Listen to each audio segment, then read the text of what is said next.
أن لا إله إلا الله وأشهد أن محمدا عبد الله ورسوله أرسله بالحق بشيرا ونذيرا وداعٍ إلى الله بإذنه وسراجا منيرا فقد قال الله تعالى في كلامه المجيد وفي فرقانه الحميد أعوذ بالله من الشيطان الرجيم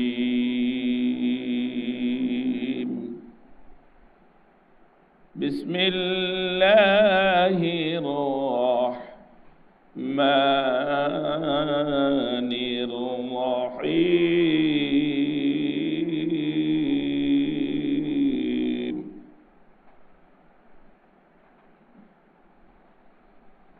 رب هب لي من الصالحين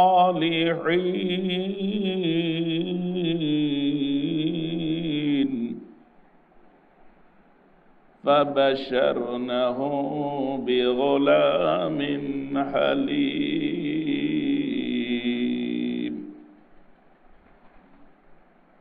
فلما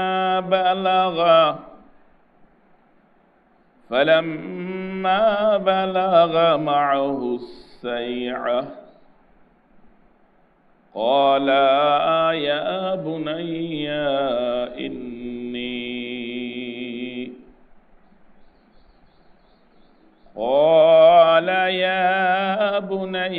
إني أرى في المنام أني أشبهك فانظر ماذا ترى قال يا أبت افعل ما تؤمر ستجدني إن شاء الله من الصابرين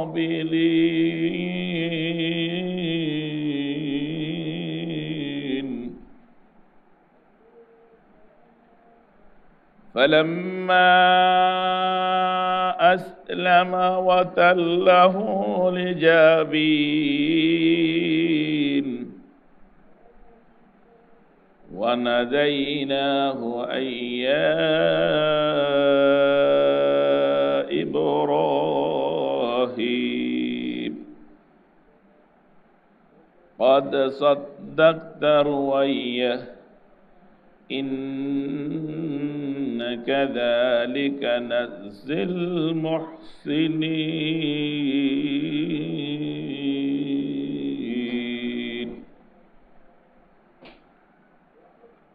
إن هذا لهو البلاء المبين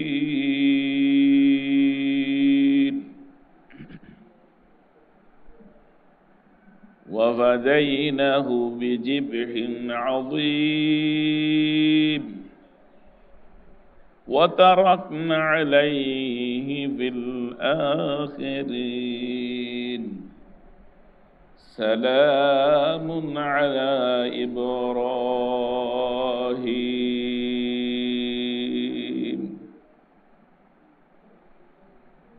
الحمد لله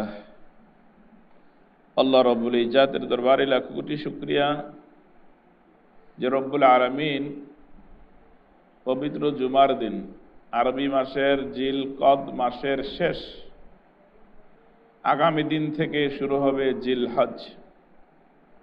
যেহেতু জুমার সংখ্যা কম পবিত্র কোরবানির আগে, এই জন্য আমরা আজকে বিষয়বস্তু নির্বাচন করেছি কোরবানি সম্পর্কে।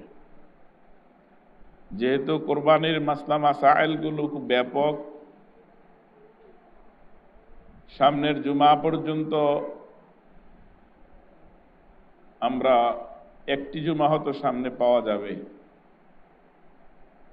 এই জন্য কোরবানি সম্পর্কে আমাদের কিছু কথাবার্তা আল্লাহ রাব্বুল আলামিনের কালামে হাকিম থেকে, রাসূল সাল্লাল্লাহু আলাইহি সাল্লামের হাদিস থেকে কিছু কথা আমরা শ্রবণ করব ইনশাআল্লাহ। কিছু শুনবো, কিছু বলবো নিজেদের আমলের জন্য। যে দুষ্টুটিগুলো, যে কমতিগুলো আমাদের মধ্যে ধরা পড়বে সেগুলো আমরা বর্জন করব, আর যেগুলো আমাদের সহি সেগুলো আমল করতে চেষ্টা করব ইনশাআল্লাহ বিইজনিল্লাহ।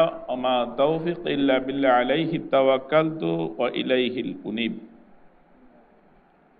আমি সূরা সাফফাত 37 নম্বর সূরাটা অবতীর্ণ হয়েছে মক্কাতে, এই জন্য সূরাটা হলো মাক্কিয়া।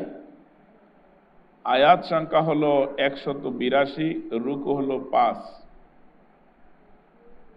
আমি 101 নম্বর আয়াত থেকে 100 নম্বর আয়াত থেকে 109-10 পর্যন্ত তেলাওয়াত করেছি। আল্লাহ রাব্বুল আলামিন কোরবানির ইতিহাস সম্পর্কে, কোরআনের এই গুরুত্বপূর্ণ বিষয়ে আল্লাহ রাব্বুল আলামিন এখানে যা বর্ণনা করেছেন কোরবানি সম্পর্কে, সেই সম্পর্কে আমরা আলোকপাত করতে চেষ্টা করব ইনশাআল্লাহ। আমরা হাকিকত জেনে নিব যে আল্লাহ রাব্বুল আলামিন কোরবানি কার জন্য ওয়াজিব করেছেন, কোরবানি কার জন্য বৈধ, কার জন্য বৈধ না, কার কোরবানি কবুল হবে, কার কোরবানি কবুল হবে না, কোনটা আল্লাহর কাছে গ্রহণযোগ্য, কোনটা গ্রহণযোগ্য নয়। বিস্তারিত অনেক লম্বা চূড়া আলোচনা আমরা ইনশাল্লাহ 2-3 পর্ব আলোচনা করতে চেষ্টা করব। আজকে এক পর্ব আলোচনা করব, আল্লাহ যদি তৌফিক দেন বাকি পরবর্তী সময় বাকি মাসলা মাসাইলগুলোর আমরা আলোকপাত করতে চেষ্টা করব। যেহেতু দীর্ঘ লম্বা চূড়া আলোচনা, এক সময় একদিনে এত লম্বা আলোচনা করে শেষ করা যাবে না। তাহলে আসুন আল্লাহ রাব্বুল আলামিন এই সূরাতুল সাফফাতের 100 নম্বর আয়াত থেকে 110 নম্বর আয়াত পর্যন্ত 10টি আয়াতের মধ্যে আল্লাহ রাব্বুল আলামিন আমাদের জন্য শিক্ষার বিষয় কি রাখলেন এইটা আমরা জেনে নিতে চেষ্টা করব ইনশাআল্লাহ বিইজনিল্লাহ। ওমা তৌফিক ইল্লা বিল্লাহ, আলাইহি তাওয়াক্কালতু ওয়া ইলাইহিল উনীব।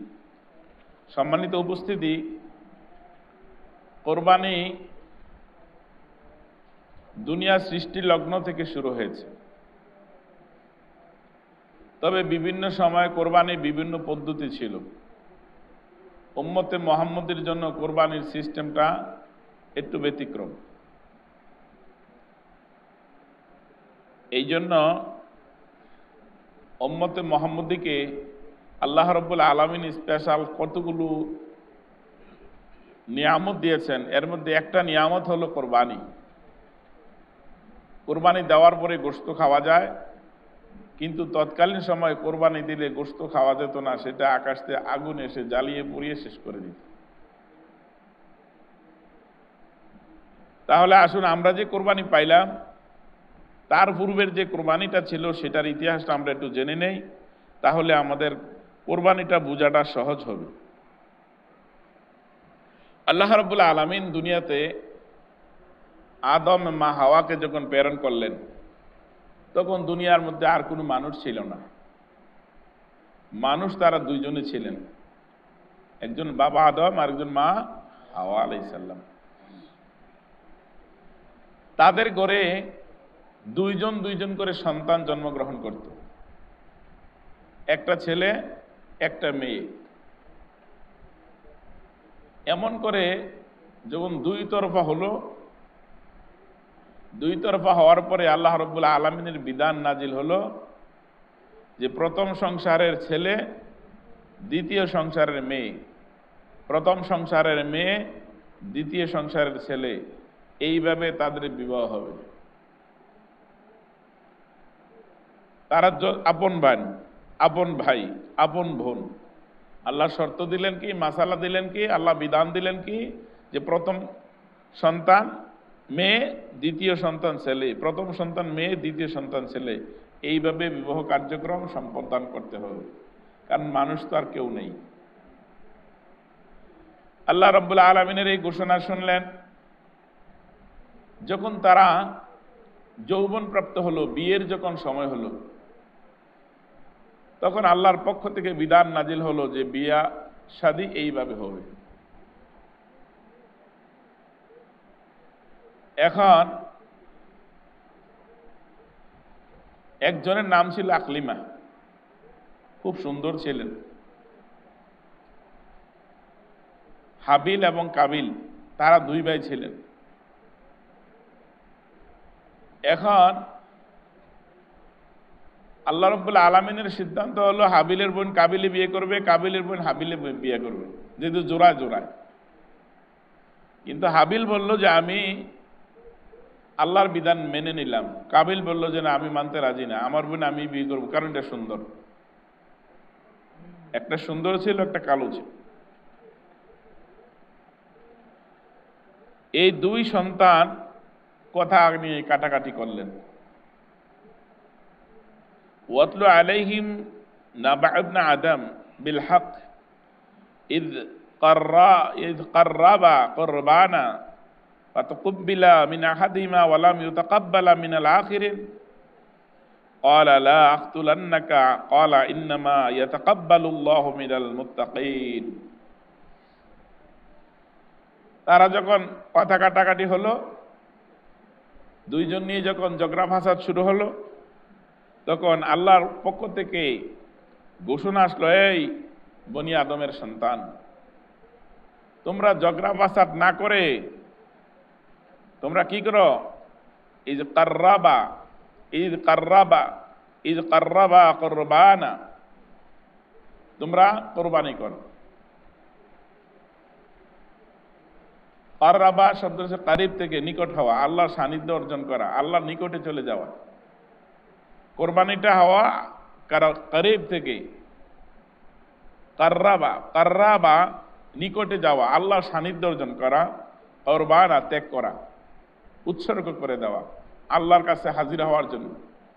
দুইজনে কোরবানি দিলেন। ফাতুকুব্বিলা মিনাল আহাদিহিমা, একজনের কোরবানি কবুল হলো, আকাশ থেকে আগুন এসে জ্বালাই পোড়াই দিল। তো সেটা ছিল কি, মুফাসসিরিন কেরাম লিখছেন যে তৎকালীন সময় এখন গরু ছাগল আছে, গরু দিয়ে কোরবানি দেয়, ছাগল দিয়ে দেয়, উট দিয়ে দেয়, বেড়া দিয়ে দেয়। তখন উট গরু ছাগল ছিল না, তখন ছিল শস্য ফসল, তখন ছিল ধান পাট, ধান চাল। এখন লাগাইছেন, কালকে সকালে ধান উইটা পাইকা গেছে, কাইটা আনন্দ গেছে। আজকে বীজ বপন করছেন, কালকে ফল ধরছে। এমনটা ছিল দুনিয়ার সিস্টেমটা। তখন সেখানে তার কোরবানির যেই সামানগুলো দিয়েছিল সেগুলো তুকিব্বালা মিনাল আহাদিমা, একজনের কোরবানি কবুল হয়ে গেল, আকাশ থেকে আগুন এসে জ্বালিয়ে দিলেন। ওয়ালাম ইউতাকাব্বালা মিনাল আখিরিন, আরেকজনেরটা কবুল হলো না। কারণ কবুল হলে তো দুইটাই হবে, একটা হবে, দুইটা তো হবে না, কারণ একজন তো সীমানা। এখন একজন বলল, ক্বালা লা আখতুলান্নাকা, আমি তোমাকে হত্যা করব, তোরে আমি মাইরা ফেলাম। আঞ্চলিক ভাষায় যেটা আমরা বলি, তোরে আমি মাইরা ফেলাম, তুই আমার বাঘের মধ্যে গেলাম হাত দিস। এখন আরেকজন বলল, ক্বালা ইন্নামা ইয়াতাকাব্বালুল্লাহু মিনাল মুত্তাকিন, আরেকজন কইল, আমি আল্লাহর পক্ষ থেকে যা নাজিল হয় সেটা আমি মানতে রাজি, আমি মুত্তাকিনদের অন্তর্ভুক্ত হতে চাই। সুবহানাল্লাহ। একজনে বলল, তোরে মাইরাম, তোরে শেষ করলাম। আরেকজনে কইল, না, আমারে শেষ করো, যাই করো, আমি তোমারে শেষ করতে চাই না, আমি আল্লাহর বিধান মানি। উত্তম কে? যে বিধান মানল। এখন সেই ব্যক্তি কাবিল হাবিলকে হত্যা করল, মেরে ফেলাইল। এই মানে পৃথিবীর প্রথম হত্যা, পৃথিবীর প্রথম হত্যা, বাইরে বাইরে মারল। আল্লাহ রাব্বুল আলামিনের পক্ষ থেকে কি বিধান নাজিল হলো, মানুষ মারার পর কিছু কিছু ব্যক্তিরা আছে পাগল হয়ে যায়। দেখবেন যারা মানুষ মারে তাদের সেন্স ঠিক থাকে না,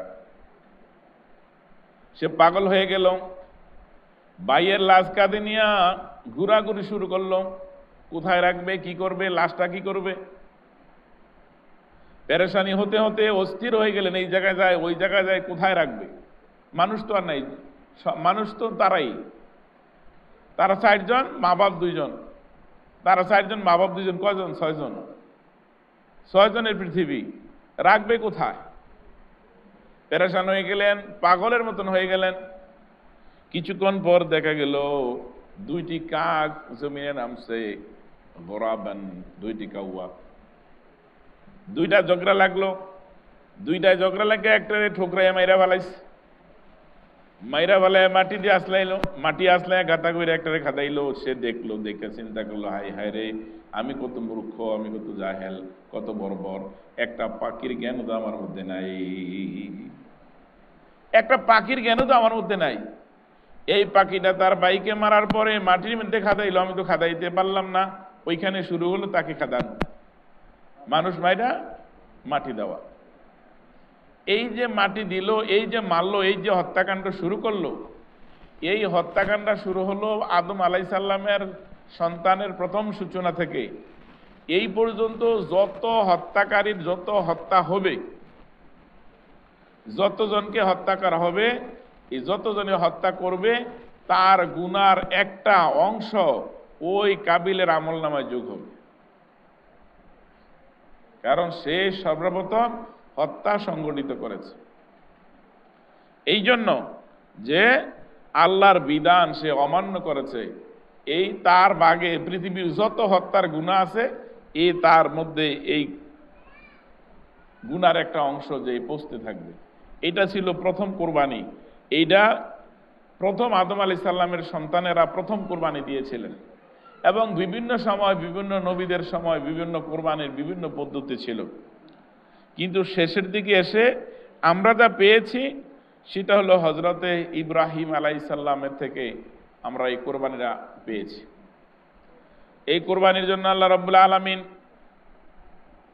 রব্বি হাবলি মিনাস সালিহিন, ঘটনাটা ঘটলো হযরতে ইব্রাহিম আলাইহিস সালামের সময় এসে।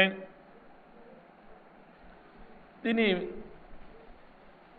কাফেরের অত্যাচারে ওনার স্ত্রী আর ওনার ভাগিনা লূত আলাইহিস সালাম 2 জনকে নিয়ে তিনি চলে গেলেন, যে আমি এর এলাকায় থাকতাম না, এত নির্যাতন। যাইতে যাইতে তিনি বলেন, আলহামদুলিল্লাহিল্লাযী ওয়াহাবা লি আলাল কিবার ইসমাঈলা ওয়া ইসহাকা ইন্না রাব্বী লাসামিউদ দুআ। ইব্রাহিম আলাইহিস সালাম গেলেন আর বললেন, আল্লাহ আমাকে একজন নেককার সন্তান দাও, যাতে আমার মিশনটা ধরে রাখতে পারে।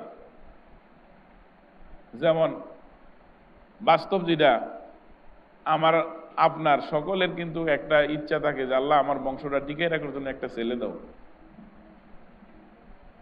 আমি দোয়া করি, আল্লাহ আমার একটা নায়নাতকুর দাও, আমার এই সিলসিলা ধরে রাখতে। আমার বাহের দোয়া করছে, আল্লাহ আমার একটা ছেলে দাও, আমার সিলসিলা ধরে রাখতে। তো যার দোয়া কবুল হয়েছে তারটা চালু হয়ে গেছে, আছে। আর যার হয় নাই, বংশ শেষ। তিনি দোয়া করলেন যে আল্লাহ আমার একটা নেককার সন্তান দাও, যাতে আমার এই মিশনের কাজটা আমি চলে গেলেও যাতে ধরে রাখতে পারি। আল্লাহ রাব্বুল আলামিন বললেন, আমি তার দোয়া কবুল করে নিলাম। সুবহানাল্লাহ।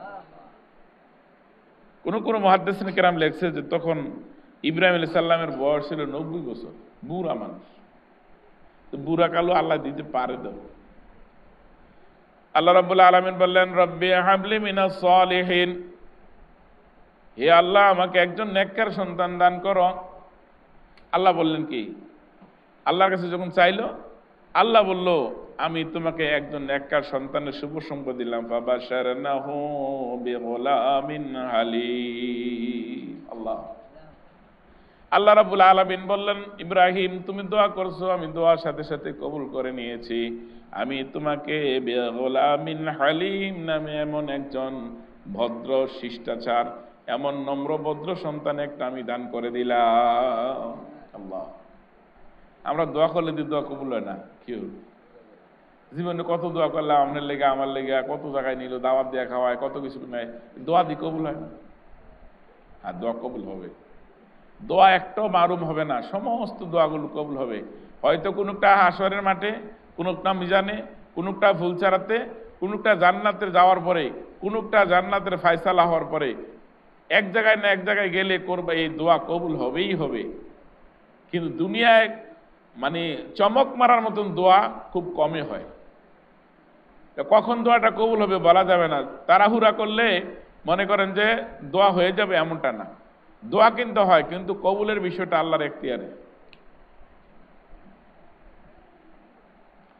আল্লাহ বললেন ফাবাশশারনাহু বিগুলামিন হালিম, আল্লাহ বললেন আমি তোমার একজন শুভ সংবাদ দিলাম, একজন বুদ্ধিমান সন্তানের সংবাদ দিলাম। ফালাম্মা বালাগা মাআহু সাইয়্যা, যখন তিনি হাঁটা চলা শুরু করে দিলেন, এই বয়সে উপনীত হলেন, আল্লাহ রাব্বুল আলামিন বললেন ইব্রাহিম আলাইহিস সালাম যখন সফরে চলে গেলেন, সন্তানের শুভ সংবাদ পেলেন, সেখানে সন্তান হলো। সেখানে যাওয়ার পরে আল্লাহর নবী খলিলুল্লাহ বিয়ে করলেন আরেকটা। একটা উপহার, হাজারের ঘরে যখন সন্তান হয় না, তখন আরেকটা বিয়ে করার আল্লাহর পক্ষ থেকে অনুমতি পেলেন। যখন সন্তান হলো, আল্লাহর পক্ষ থেকে হুকুম হলো, হে ইব্রাহিম, তুমি তোমার সন্তানকে প্রবাস দাও, সফরে পাঠাও। বলছে আল্লাহ কোথায় দেব, কোথায় নিব? মক্কা যাও। মক্কাতে আসলেন, যেখানে মানুষ নাই, পশু পাখি নাই, কিচ্ছু নাই, মরুভূমি, উঁচু নিচু পাহাড়। সেখানে আদম আলাইহিস সালামের, যেখানে আদম আলাইহিস সালাম পূর্ব থেকে মক্কাতে ছিলেন, কিন্তু সেই মক্কাতে সফর করতে বলা হলো। আয়েশা দেখলেন কোনো কিছু নাই, কি করবে? মরা একটা খেজুর গাছের নিচে ইসমাইল আলাইহিস সালাম মা হাজেরাকে রেখে ইব্রাহিম আলাইহিস সালাম চলে যাচ্ছে। সে বলেন তো 90 বছর একটা সন্তান হইল, এত দোয়া করার পরে, আর আল্লাহর হুকুম হলো যে ইব্রাহিম তোমার সন্তানরা স্ত্রীরে প্রবাস দাও। এ কত দুঃখের বিষয়টা। তিনি চলে যাচ্ছেন, আর বারবার সন্তান আর স্ত্রীর দিকে তাকাচ্ছেন। মা হাজেরা বারবার তাকায় স্বামীরে বলছে, স্বামী গো, কি অপরাধ আমার, কি অপরাধ আমার সন্তানের? জনম মানুষ নাই, মানুষ গরু নাই, কোনো কিছু নাই, এমন মরুভূমিতে আমার সন্তান আর আমাকে রেখে যাচ্ছেন কেন, বুঝলাম না ঘটনাটা। ইব্রাহিম আলাইহিস সালাম মুখে কথা বলতে পারে না, বাক শক্তি হারিয়ে গেছে। তিনি শুধু শাহাদাত আঙ্গুল উপরে দিয়ে দেখাইলেন উপরের দিকে। মা হাজেরা বললেন, না ঠিক আছে, আমি বুঝতে পেরেছি, আমার আল্লাহর হুকুম যদি হয়ে থাকে, সাহায্য তো আমার আল্লাহ করবে। মা হাজেরা বুঝলেন যে উপরের যখন হাত উঠাইছে, তাইলে আল্লাহর উপরে নির্দেশ, সুতরাং ইব্রাহিম আলাইহিস সালামের করার কিছু নাই, আল্লাহ আমাকে সাহায্য করবে। ছোট্ট একটা থলির মধ্যে কয়েকটা খেজুর আর সামান্য একটু পানি দিয়ে রেখে চলে গেলেন। এগুলো যখন শেষ হয়ে গেল, মা হাজেরা পানির জন্য পেরেশান হয়ে গেলেন, এদিকে দৌড় দেয়, ওইদিকে দৌড় দেয়, পানির জন্য পেরেশান। দেখা গেল মরা খেজুর গাছে খেজুর ধরেছে, খেজুর পড়ছে, খাচ্ছে, পানি নাই। মা হাজেরা এদিকে দৌড়ায়, ওদিকে দৌড়ায়, পানির জন্য পেরেশান হয়ে যায়, দৌড়াদৌড়ি করে শুরু করেছে। আল্লাহর কাছে বলছে, আল্লাহ তুমি পরীক্ষায় ফেলেছো, তুমি তো সাহায্য করবা। আর আমরা দেশে যদি হইতো, আমার ছেলেমেয়েরা বা স্ত্রী পুত্ররা যদি হইতো, এমন কথা বললে মানে যা বাসায় প্রকাশ করার মতন না। বলে, আরে গোলামের ঘরে গোলাম, আমারে কই রেখে যাস, আমার এনকা রেখে যাস। আর যদি বাপের পেতে টাকা পয়সা আইনা, যদি যৌতুক আইনা যদি খাওয়াই দিতারে, তো মাশাল্লাহ এবি দিয়ে 16 আনা আর আপনার একানো নাই। যত দোলাই দেওয়ার দরকার, যত হেদায়ত করার দরকার, সব একবারে করে নেব। আর যতবার ঝগড়া লাগবো ততবারই করবি। আমার বাপের বাড়িতে সব আইনা ধরে খাওয়াইছি। আরে বেঈমান, নিমক হারাম, তোর মনও নাই। কিন্তু তখন স্ত্রী দেখেন, যখন বলছে আল্লাহর ফায়সালা, তিনি সবুর করলেন, আল্লাহ নিয়ামত দিলেন। মরা গাছে খেজুর, আর এদিক সেদিকে দৌড়ায় পানির জন্য, পানি নেই। দেখছে ওইদিকে মরিচা, মানে পানি যেমন যা বাড়ছে, দৌড়ায় পানি নাই, ওদিকে দৌড়ায় পানি নাই। 7 বার চক্কর দিচ্ছেন। কয়বার? 7 বার সাফা মারওয়া দৌড়াইছেন। এই 7 বার দৌড়ানে আজকে আমাদের জন্য হজের সময় গেলে সেখানে 7টি চক্কর দেওয়া লাগে, 7 বার দৌড়ান লাগে। 7 বারের পর দেখা গেল ইসমাইল আলাইহিস সালাম কাঁদছেন আর পা দিয়ে লাথি দিচ্ছেন, যেন শিশু বাচ্চা শোয়ে রাখলে ফাউ দিয়ে লাইতে না, ফাউ লাইতে আর শিকারে পায়ের গোড়ালের তলে থেকে পানি উঠা শুরু করলো। সুবহানাল্লাহ, পানি উঠা শুরু করে দিল। মা হাজারা দৌড়ে আইসা ইট পাত্র দিয়া, ইট দিয়া ছাগল দিয়ে বেড়া দেওয়া শুরু করলেন। যদি বেড়া না দিত আজকে সারা দুনিয়ায় জমজমের পানি পড়ে যেত। আল্লাহর কুদরত এইটুকু দিবেন। কোন কোন ব্যক্তিরা বলছেন যে সেখানে জমজম শব্দের অর্থ হলো মানে জামা, মানে বলছে পানি জমজম, যাইছ না কোদিকে, থাম। সেখান থেকে জমজম শুরু হয়েছে। সেই পানি আইজও সেই সমুদ্র থেকে পানি উঠছে। আপনারা দেখেন নাই, বাস্তব চোখে দেখেছি তো। প্রথম অবস্থায় যখন সৌদিতে গেলাম তখন তো খোলা ছিল, তখন দেখলাম যে পানি উঠেই উঠে, মানে এটা দেখার মতন কোনো ব্যবস্থা নেই। শুধু পানি উঠাই যে নিচের থেকে বুকলাই উঠে এইটুকু দেখা যায়। এখন তো মেশিন টেশিন লাগাইয়া অনেক অত্যাধুনিক, এখন তো সব পাকাপুক্ত করে লেছে, এখন দেখাই যায় না, তখন তো খোলা দেখা যেত। এই যে পানি শুরু হলো, আল্লাহ রাব্বুল আলামিন সেখানে বসত হলেন, মানুষ রইল, কিছু কিছু পশু পাখি আসলো, বাসা বাঁধলো। আর এই অবস্থায় ফালাম্মা বালাগা মা হুসাইয়া, বালাগ মানে বালেগ হওয়া, সন্তান বালেগ হয়। নারী পুরুষ বালেগ হওয়ার জন্য মাসালা হলো ছেলেটা এবং মেয়েদের যদি ইহতিলাম হয়, মেয়েদের যদি মানে তার মিন্স যদি শুরু হয়, পিরিয়ড যদি শুরু হয়, হায়াত যদি শুরু হয়, তখন মেয়েরা সাবাল্য হয়। আর পুরুষের বেলা, পুরুষ যখন তাদের স্বপ্নদোষ হয় তখন তার সাবালক শুরু হয়। তখন ইসমাইল আলাইহিস সালাম ফালাম্মা বালাগা মাআহু সাইয়া, তখন তিনি যখন বালেগ হলেন, চলাফেরা করার মতন যখন উপযুক্ত হলেন, তখন আল্লাহ রাব্বুল আলামিনের পক্ষ থেকে আরেকটা পরীক্ষা শুরু হলো। একটা পরীক্ষা ইব্রাহিম আলাইহিস সালাম দিলেন। আগুনের ইতিহাস, সেটা তো অন্যের অনেক ইতিহাস লম্বা চড়া, ওইদিকে যাচ্ছি না। প্রথম ইতিহাস তো আগুন থেকে, ইতিহাস আগুন থেকে পরীক্ষা শুরু হলো। এরপরে ইব্রাহিম আলাইহিস সালামের দ্বিতীয় পরীক্ষা, ছেলেকে নির্বাস দেওয়া হলো। এখন আরেক পরীক্ষা হলো ক্বালা ইয়া বুনাইয়া ইন্নী আরা ফিল মানামি আন্নী আযবাহুকা। দেখেন, যেমন দোয়া করছে সন্তানের জন্য, এমন সন্তান আল্লাহ দিয়েছেন। তিনি মানে পরীক্ষা করতেছেন ছেলেরে। তিনি বলছেন ক্বালা ইয়া বুনাইয়া, হে আমার সন্তান, ইন্নী নিশ্চয় আমি আরা ফিল মানামি, আমি স্বপ্নে দেখেছি, ইন্নী আযবাহুকা, আমি তোমাকে জবাই করতেছি। আমি স্বপ্নে দেখছি তোমাকে জবাই করতেছি। ফাংজুরু, আমি দেখেছি, মা যা তারা, তোমার মতামত কি? আমি যে রাত্রে দেখলাম স্বপ্নে আমি তোমাকে জবাই করতেছি, তোমার মত কি? আল্লাহর পক্ষ থেকে হুকুম আসছে, উনি তো বলার দরকারই নাই, নিয়ে দৌড়ে দৌড়ায় জব করে লিতে, কারণ আল্লাহর পক্ষ থেকে হুকুম না। তিনি বললেন কি ক্বালা ইয়া বুনাইয়া, হে আমার সন্তান, ইন্নী আরা ফিল মানামি আন্নী আযবাহুকা ফানজুরু মাযা তারা। বলল, বাবা ইসমাইল, আমি স্বপ্নে এমন দেখেছি তোমাকে জবাই করতেছি, তোমার মতামত কি? যেমন পিতা তেমন সন্তান। তিনি বলতেন ক্বালা ইয়া আবাতি ফাআল মা তু'মারু সাতাজিদুনি ইনশাআল্লাহু মিনাস সাবিরিন। আল্লাহ। ইসমাইল আলাইহিস সালাম ডাক দিয়ে বললেন, বাবা আপনি যে আদিষ্ট হয়েছেন আল্লাহর পক্ষ থেকে, আপনার উপরে যে হুকুম করা হয়েছে সেই হুকুম আপনি করেন। ইনশাআল্লাহু মিনাস সাবিরিন, আমি সবুরকারীদের অন্তর্ভুক্ত আছি। আমাদের দেশে কিছু বুলুয়াজ আছে, কয় কি ইব্রাহিম আলাইহিস সালামের হাতও বাঁধছে, কাপড় দিয়ে চোখ বাঁধছে, এরপরে জবাই করছে। না, মিশা কথা। এই কোরআন হাদিসের পরিপন্থী কথা। এই আয়াত দিয়ে প্রমাণিত হইল।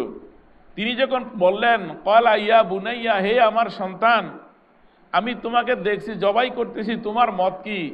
তিনি বললেন, বাবা আপনি যা হুকুম করেছেন, যে হুকুম পেয়েছেন তা করেন, ইনশাল্লাহ আমি সবুরকারীদের অন্তর্ভুক্ত আছি, কোনো সমস্যা নাই। তাইলে না হাত পা বাঁধার তো দরকার নেই। বাবার আনুগত্য, ছেলেরও আনুগত্য, দুইজনে যখন আনুগত্য করলেন, সুতরাং কেন জবরদস্তি করার কিছু নাই, পার্সাপার্সি কইরা নিয়া। এরপরে বলছেন ইনশাআল্লাহু মিনাস সাবিরিন, তিনি বললেন আমি তো সবরকারীদের সাথে আছি, সুতরাং আপনি আপনার কাজ করুন। এরপরে বলা হলো ফালাম্মা আসলামা ওয়া তাল্লাহু লিজাবিন, তখন ইব্রাহিম আলাইহিস সালাম ইসমাঈল আলাইহিস সালামকে কাঁধ করে শোয়াইলেন। কাঁধ করে শোয়াইয়া তিনি জব করতে চেষ্টা করলেন। কেউ কেউ বলছে উপর করে শোয়াইছেন, অনেকে বলছে যে উপর করে শোয়াইলে উপর তো ফুস দিব কেমনি, গাড় দিয়ে কি কাটন দিব, বলেছে উপর করে শোয়াইছে, নিচ থেকে কাটবে। ওয়ানাদাইনাহু আইয়া ইব্রাহিম, আল্লাহ, তিনি চেষ্টা করলেন। এখানে যে আমাদের দেশে অনেক ওয়াজ, নতুন নতুন ওয়াজ তৈরি হয়েছে, এটার মধ্যে ছুরি ফালাই দিছে, পাত্র কাটতেছে গা, আবার ফালাইছে, কাটতেছে গা, আবার ফালাইছে, কাটতেছে গা, এই ইতিহাস কিন্তু লাগানো হয়েছে। এগুলো কিন্তু কোরআন শরীফে নাই, তাফসীরেও নাই, হাদিসেও নাই। এগুলোই আলোচনা করতে গিয়ে, সুন্দর করতে গিয়ে আসলে অনেক কথা বানানো হয়েছে। এখানে বলা হইল কি ফালাম্মা আসলামা ওয়া তাল্লাহু লিজাবিন, তিনি চেষ্টা করলেন জব করতে। এই চেষ্টাটা আল্লাহ রাব্বুল আলামিন দেখছেন নি? আল্লাহ রাব্বুল আলামিন বলছেন আদাইনাহু ইয়া ইব্রাহিম, আল্লাহ বললেন হে ইব্রাহিম, তুমি তো তোমার স্বপ্ন বাস্তবায়ন করছো,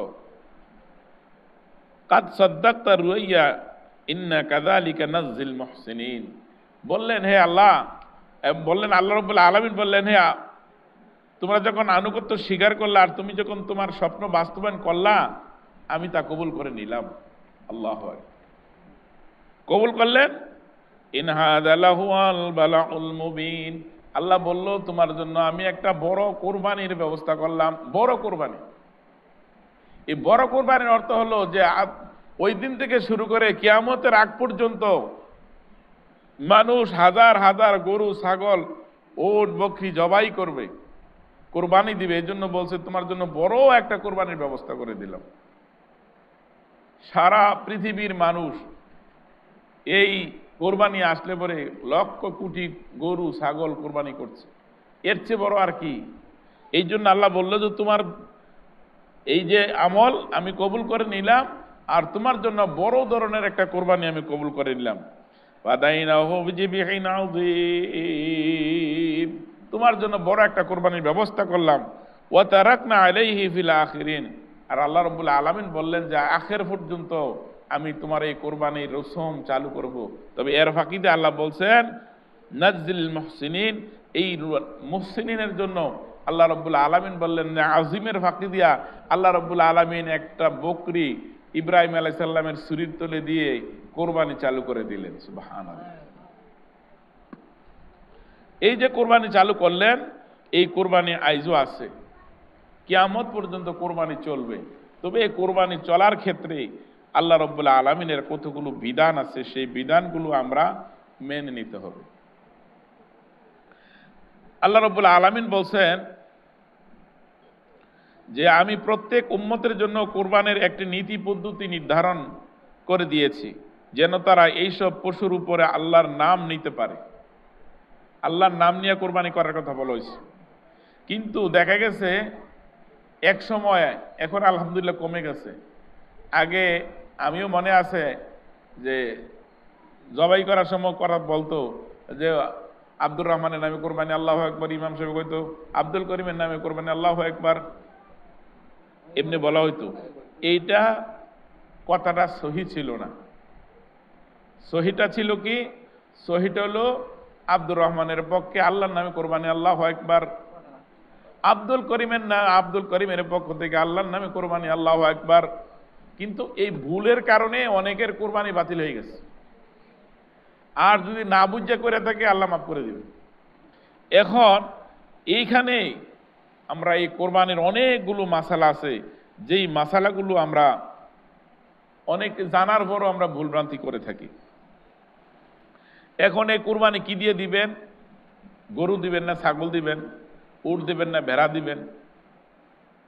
এই ব্যাপারে অনেকগুলো হাদিস আসছে, কোরআন শরীফে কিন্তু এই ভাষা নাই। শুধু বলা হয়েছে যে বাহিমাতু আনাম, আপনার জন্তু মানে যেটা পশুপালিত প্রাণী সেটাতে কুরবানি দিবেন। তো সেটা কি হবে, কত বড় বয়স হবে, কেমন হবে, সেটা কি কি প্রাণী হবে, সেটা হাদিস শরীফে এসে বর্ণনা হয়েছে।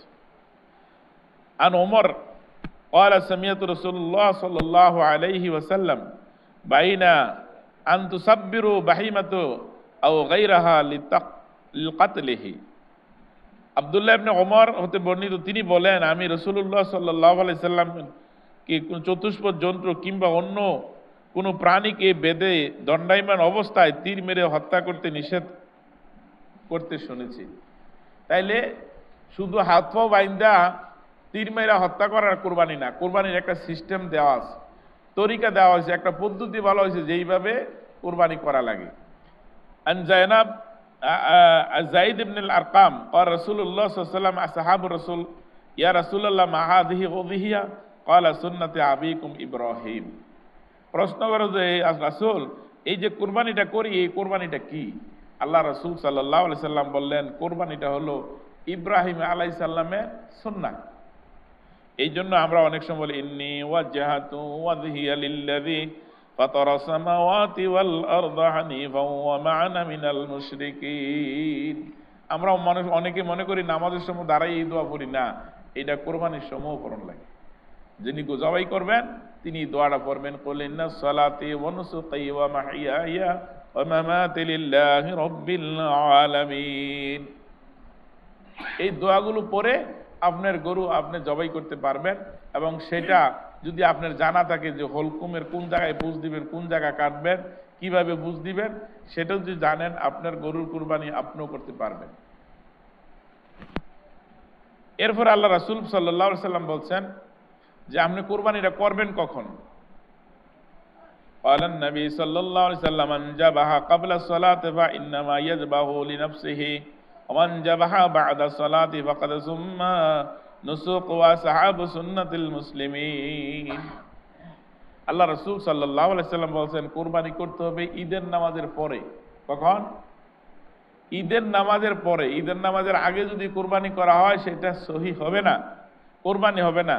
এক ব্যক্তি আল্লাহ রাসূলের কাছে এসে বলছে, ইয়া রাসূলুল্লাহ, আমার ঘরে খুব অবনটন ছিল, আমি নামাজের আগেই কুরবানি করে নিয়েছি। আল্লাহ রাসূল বলছেন গোশত খাইতে পারবা কিন্তু কুরবানি হইছে না, কুরবানি আরেকটা করো। বলছে আমার ঘরে ছোট্ট একটা ছাগল আছে, বলছে ঈদে দিয়ে দাও। তাহলে কুরবানি করতে হবে ঈদের নামাজ পড়ে আইসা, ঈদের নামাজের আগে কুরবানি করা যাবে না। এরপরে আন জাবের আব্দুল্লাহ ক্বালা রাসূলুল্লাহ সাল্লাল্লাহু আলাইহি সাল্লাম আম্মাল হুদাইবিয়া, হুদাইবিয়ার দিন আল্লাহ রাসূল সাল্লাল্লাহু আলাইহি সাল্লাম সেখানে যখন কুরবানি করলেন, আন সাবআতিন ওয়াল বাকারাতিন আন সাবআ। এই একটি হাদিসের রয়েছে হাদিস শরীফে যে হুদাইবিয়ার সন্ধির সময়, হুদাইবিয়ার সময় 7 জন ব্যক্তি মিলে একটা গরু কুরবানি করেছেন। সেই দলিল দিয়ে আমরা এখন কুরবানি করছি। 7টা গরু আর 7টা ব্যক্তি মিলে একটা গরু কোরবানি করা, 7 শরিকদারে। এখন এই 7 শরিকদার কেমন হতে হবে, কোন ধরনের শরিকদার হতে হবে, কোন ধরনের শরিকদার হইলে পরে কোরবানি হবে আর না হবে না, এই বিষয়গুলো পরবর্তী পর্বে ইনশাল্লাহ আমরা আলোচনা করব। আজকের মতন আমরা আলোচনা এইটুকুই যে আমরা কোরবানি করবো, এই প্রস্তুতি নিব যাদের উপর কোরবানি ওয়াজিব। আর যাদের উপর কোরবানি ওয়াজিব না, তারা যদি কেউ কোরবানি নিজেরা ওয়াজিব করে নেয় তাহলে তার কোরবানি দেওয়াই লাগবে। আল্লাহ রাব্বুল আলামিন আমাদেরকে এই কথাগুলো বুঝার এবং আমল করার তৌফিক দান করুক। এবং কোরবানির বাকি মাসালাগুলো ইনশাআল্লাহ পরবর্তী জুমায় আমরা বিস্তারিত আলোচনা করব, যেহেতু এর পরবর্তী সময় আর জুমা হয়তো নাও পেতে পারি। আল্লাহ রাব্বুল আলামিন আমাদেরকে এইগুলো আমল করার এবং কোরআন হাদিস অনুযায়ী জীবনযাপন করার তৌফিক দান করুক। ওমা তৌফিক ইল্লা বিল্লাহ। আসসালামু আলাইকুম ওয়া রাহমাতুল্লাহি ওয়া বারাকাতুহু। যারা সুন্নাত পড়ে নাই সেটা সুন্নাত